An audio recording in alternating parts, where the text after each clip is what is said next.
Now I promise I'm actually playing this thing, okay? I ain't faking it.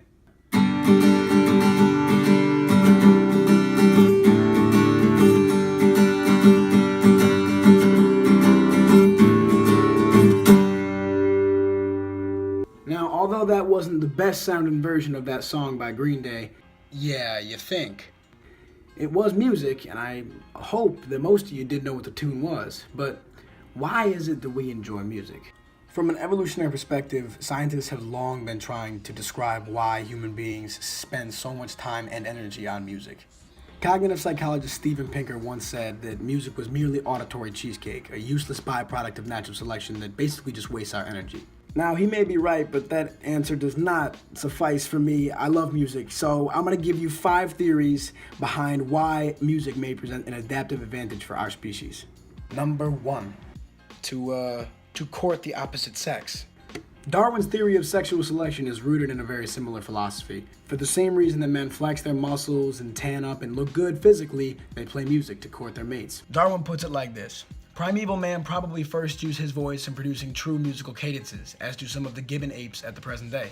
And we may conclude that this power would have been especially exerted during the courtship of the sexes. Ow, ow. This first theory probably has the least amount of conceptual or factual or data-driven information that could back it up, but it's an interesting one. Number 2, to keep in sync. To keep in rhythm. Have you ever noticed that when you walk with someone, you try to synchronize your footsteps? The subconscious need to walk in rhythm served as an adaptive function for our ancestors.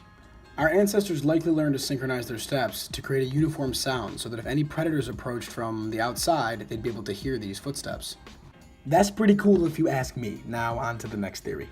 Number 3, to identify with your tribe.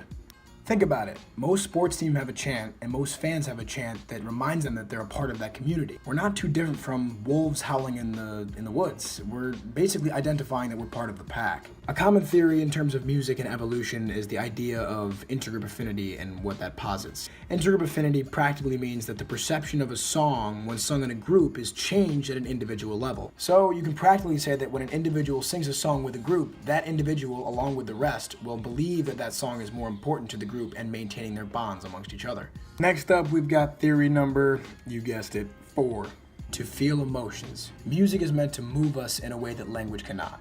Language refers to referential logic, whereas music seems to term emotional logic, and it serves us that purpose. Some scientists have theorized that music and language evolved in a dichotomous relationship, where music developed and came about to handle emotional meaning in life, and language came about to handle referential and logical meaning. And finally, the 5th theory, to maximize flow. To me, this one is the most interesting. If you've ever lost yourself on the dance floor or missed a green light because you were too busy singing in the car, then you'll definitely have an understanding for this theory. Cognitive scientist Gary Marcus agrees in this sentiment and is quoted saying, "There doesn't appear to be any specific neural module devoted to music, as you might expect if music had been specifically tuned by natural selection. People don't indulge in the arts because it's good for their genes. They do it despite their genes." Instead of sexual selection, Marcus presents the idea that some human beings have evolved the idea of what makes human beings tick, what rhythm really means to us. So practically, these musicians begin to develop a taste for what flow really is. Flow is just a state that humans describe as the state of immersion, being completely devoted to a topic, losing sense of time, track of anything else, and only focusing on what's at hand. In short, this theory holds that the craft of music evolved to tickle the brain in particular ways, which may have encouraged us to use vocal calls for binding groups together or finding a mate. In conclusion, it's evident that these theories are exactly as their name describes. They're just theories. They're not concrete, but it's fun to imagine why we actually use music. Why did it evolve with us? Now, we might not have an answer now, but our digging and our persistence in wondering why will uncover answers that we may not even have an idea that are there yet. So, signing off, this is Dave. Thanks for watching.